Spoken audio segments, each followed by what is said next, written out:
Hello guys, I am doctor Priyankar Mishra और आप देख रहे हैं डॉक्टर इन्वेस्टर। आज की इस वीडियो में हम एक 7-8 साल पुराने पोर्टफोलियो को रिव्यू करने वाले हैं जो कि एक बिगिनर इन्वेस्टर का पोर्टफोलियो है।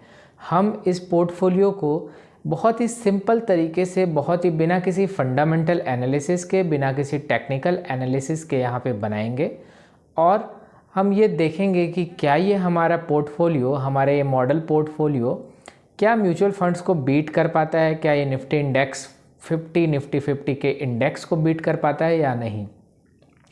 इस पोर्टफोलियो को, क्योंकि ये बिगिनर का है, इस पोर्टफोलियो को हम एक ऐसे पॉइंट से स्टार्ट करेंगे जब निफ्टी अपने लाइफ टाइम हाई पे रही हो, आज से 7-8 साल पहले, और उसके बाद एक अच्छा खासा करेक्शन उसी पॉइंट के आसपास से हमें देखने को मिला हो। तो चलिए सबसे पहले हम चार्ट में देख लेते हैं कि निफ्टी कौन से पॉइंट पे अपने लाइफ टाइम हाई में थी आज से 7-8 साल पहले। गाइस, यहाँ पे मैंने निफ्टी का वीकली चार्ट ओपन किया है। अभी निफ्टी का जो लेवल है वो 18,688 के लेवल पे है।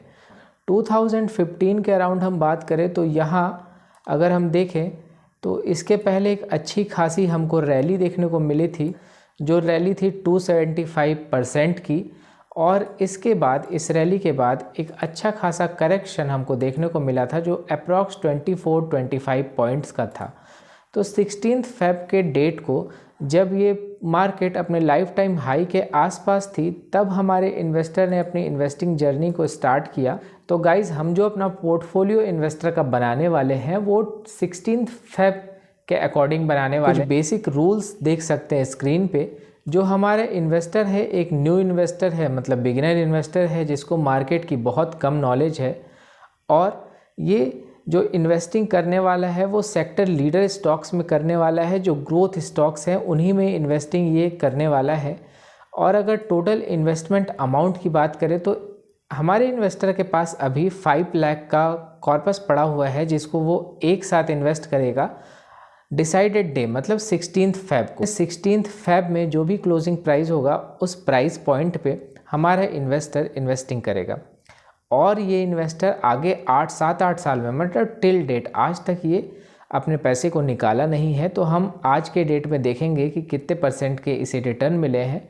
टोटल 10 स्टॉक्स ये सेलेक्ट करने वाला है और हर स्टॉक में 10% की एलोकेशन देखने वाला है।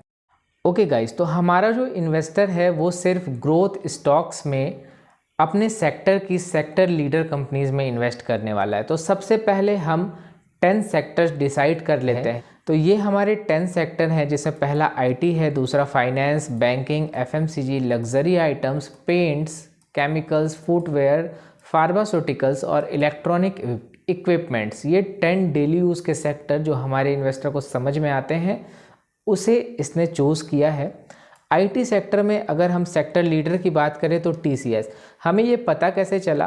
तो सबसे पहले हम स्क्रीनर पे जाएंगे। अगर हम यहाँ सर्च करते हैं टीसीएस, टाटा कंसल्टेंसी सर्विसेज, और इसके पीयर्स को हम अगर देखें तो टीसीएस का मार्केट कैप 11,76,000 करोड़ का है, जो कि अपने सेक्टर में सबसे ज़्यादा है। मतलब ये अपने सेक्टर की लीडर कंपनी है। इस लीडर कंपनी को सेलेक्ट करने का फ़ायदा ये होता है कि अगर उस सेक्टर में ग्रोथ आती है तो सबसे पहले ग्रोथ लीडर में आती है, और अगर वो सेक्टर क्रैश करता है तो उसकी जो लीडर कंपनी है वो सबसे ज़्यादा समय तक टिकती है या सबसे कम क्रैश कर सकती है। इसलिए हमारा जो इन्वेस्टर है वो सिर्फ ग्रोथ स्टॉक्स में, सेक्टर लीडर कंपनीज़ में इन्वेस्ट करेगा। अगले सेक्टर की बात करें तो फाइनेंस। फाइनेंस में हम बजाज फाइनेंस को सेलेक्ट कर लेते हैं। यहाँ से हमने बजाज फाइनेंस ले लिया। इसके पीयर्स में जाते हैं। 4,31,000 करोड़ के मार्केट कैप के साथ बजाज फाइनेंस अपने सेक्टर की सेक्टर लीडर है। तो हमने फाइनेंस कंपनी में बजाज फाइनेंस को चूज़ कर लिया। थर्ड सेक्टर है बैंकिंग। बैंकिंग में अगर हम देखें तो एक्सिस बैंक, एचडीएफसी बैंक, बहुत सारे बैंक हैं। अगर हम एक्सिस बैंक को देखें और इसे पीयर्स के साथ कंपेयर करें तो हमें पता चलता है कि एक्सिस बैंक 4th नंबर पे है अपने सेक्टर में मार्केट कैप के हिसाब से, और नंबर 1 पे है एचडीएफसी बैंक, जिसका मार्केट कैप है 8,84,000 करोड़ का। तो हम यहाँ पे अपने बैंकिंग के कंपनी को चुनेंगे और वो होगा एचडीएफसी बैंक।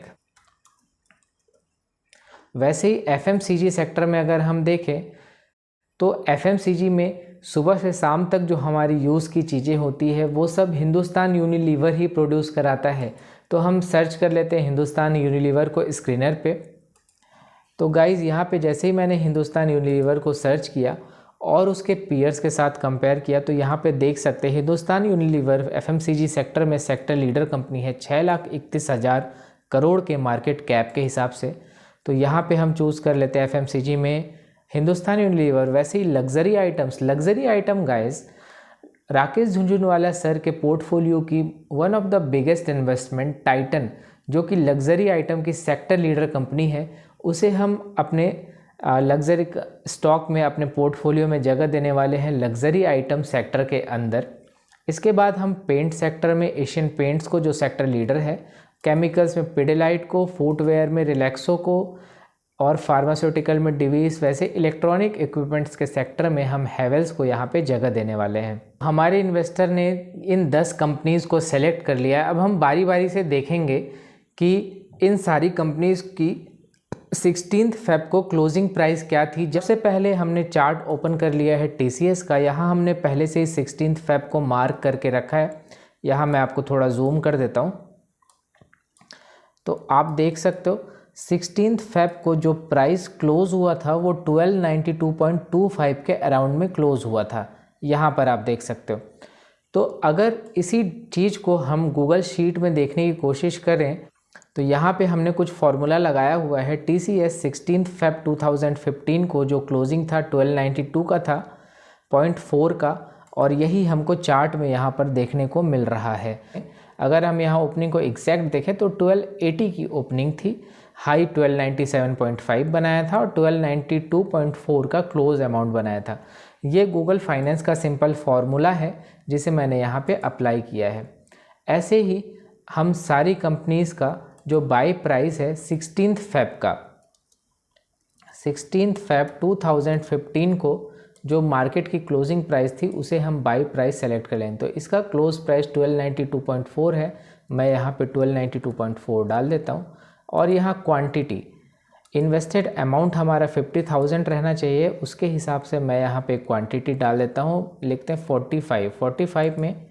और यहाँ पे इन्वेस्टेड अमाउंट में मैं फार्मूला लगा देता हूँ equal to this multiplied by this, और एंटर करने से यहाँ पे 58,000। मैं क्वांटिटीज़ को थोड़ा सा कम कर लेता हूँ, मैं यहाँ 39 क्वांटिटीज़ ले लेता हूँ।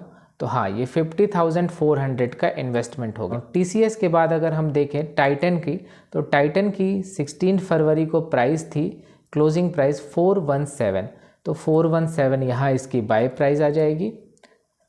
और वैसे ही अगर हम देखें टाइटन के बाद एचडीएफसी बैंक की, तो एचडीएफसी बैंक की क्लोजिंग प्राइस यहाँ लोड हो चुकी है 533, तो यहाँ पे हम 533 लिख लेते हैं, 533।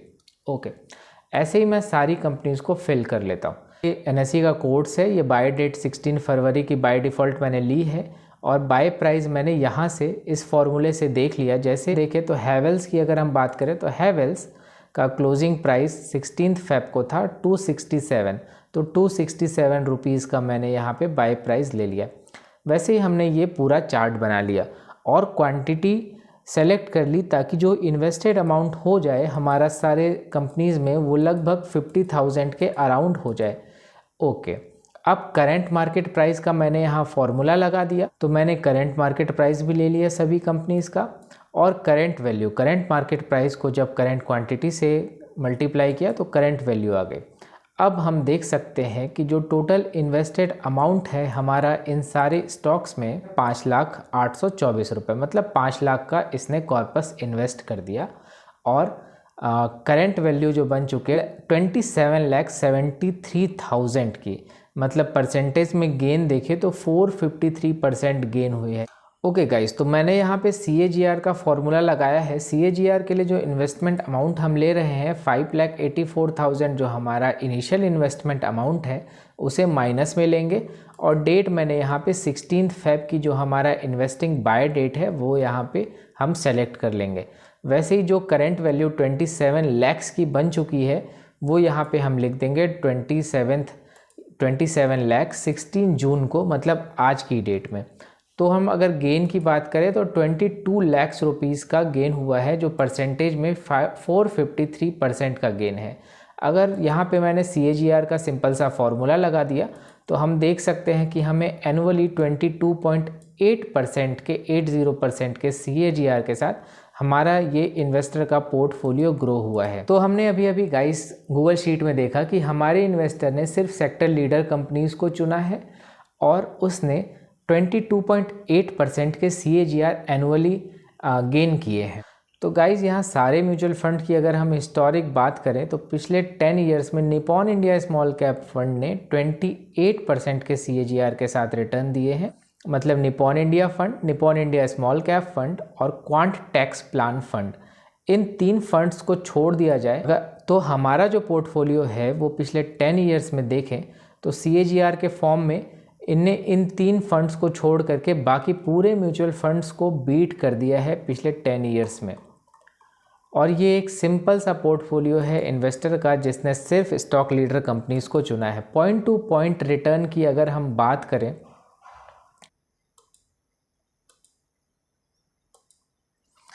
यहाँ मैं चूज़ कर 2015 फरवरी और 16 फरवरी से लेके 16 जून 2022 और सबमिट पे क्लिक करने के बाद यहाँ म्यूचुअल फंड्स के जो रिटर्न आ जाएंगे एनुअलाइज्ड रिटर्न मतलब CAGR। और बात करें कि किसने सबसे ज़्यादा CAGR के साथ ग्रोथ दिखाई है, Nippon India small cap again 20.27% के CAGR के साथ ग्रो हुआ है, जबकि हमारा जो पोर्टफोलियो है वो 22.8% CAGR के साथ ग्रो है। बहुत ही सिंपल रूल फॉलो करके भी निफ्टी के हाई पॉइंट में भी इन्वेस्ट करके पूरे म्यूचुअल फंड्स को पीछे कर दिया है, या हम बोल सके कि उसने CAGR में सारे म्यूचुअल फंड इंडस्ट्री को बीट कर दिया है। अब आप लोग ये डाउट कर सकते हैं कि आपको पता है बजाज फाइनेंस ने बहुत अच्छी ग्रोथ दी है, 1500% की ग्रोथ दी है इतने टाइम में, इसलिए आपने यहाँ पे बजाज फाइनेंस चुना है। अगर आप बजाज फाइनेंस की जगह कोई और फाइनेंस सेक्टर से कंपनी लोगे तो इतने रिटर्न, इतने CAGR आपके नहीं आ पाएंगे और आप म्यूचुअल फंड को बीट नहीं कर पाओगे। तो यहाँ मैं बजाज फाइनेंस की जगह HDFC को ले लेता हूँ। वैसे ही अगर हम HDFC का यहाँ से क्लोजिंग प्राइस ले लें, क्लोजिंग प्राइस था 1288, यहाँ पे मैं क्लोजिंग प्राइस डाल देता हूँ इस जगह पे 1288। तो स्टॉक कितने हो जाएंगे, लगभग 40 स्टॉक्स मेरे ख्याल से होने चाहिए, 39 जी, 39 स्टॉक्स में अगेन यहाँ पे 50,000 का इन्वेस्टमेंट हो गया HDFC कंपनी में, ठीक है। और इसमें रिटर्न्स जो हमें सिर्फ 103% के हैं। तो हमारा जो टोटल गेन्स है वो 308% का है और हमारे CAGR यहाँ पे 18.41% के निकल के आ रहा है। अब वापस से हम इसे म्यूचुअल फंड से कंपेयर कर लेते हैं तो हम देख सकते हैं कि 1, 2, 3, 4 इन 4 फंड्स को अगर छोड़ दिया जाए तो 18.41 का CAGR और किसी म्यूचुअल फंड्स ने इस टाइम पीरियड में नहीं दिया है। और अगर हम इसे ध्यान से देखें तो ये क्वांट टैक्स प्लान ये दोनों सेम ही चीज़ है, और Nippon India small cap fund, Nippon India small cap fund, तो दोनों सेम ही चीज़ है। मतलब 2 ही म्यूचुअल फंड्स हैं जिन्होंने हमारे इस बिगिनर के पोर्टफोलियो के CAGR को बीट किया है जब इसने HDFC बैंक को लिया।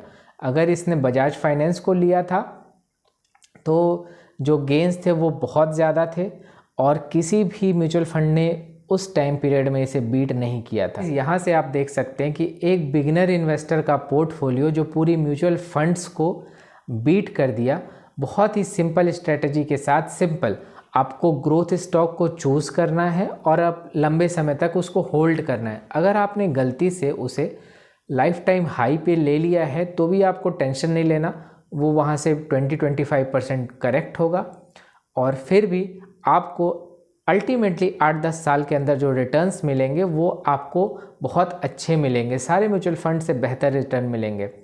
और गाइस, अगली वीडियो में हम ये देखने की कोशिश करेंगे कि अगर ये इन्वेस्टर थोड़ा सा टेक्निकल एनालिसिस कर ले और जो इसका बाइंग प्राइस है वो अपने सपोर्ट पे बाई करे तो ये किस प्रकार के रिटर्न जनरेट कर सकता है। अगली वीडियो जैसे ही पब्लिश होगी यहाँ आई बटन पे क्लिक करके आपको अगली वीडियो दिख जाएगी। तो थैंक्स फॉर वॉचिंग। अगर वीडियो पसंद आई हो तो वीडियो को लाइक करें। और अगेन ये कोई स्टॉक रिकमेंडेशन नहीं है, ये वीडियो सिंपल हमने स्टडी पर्पस से बनाया है। Thank you guys for watching this video. Like subscribe to my channel. Thank you so much.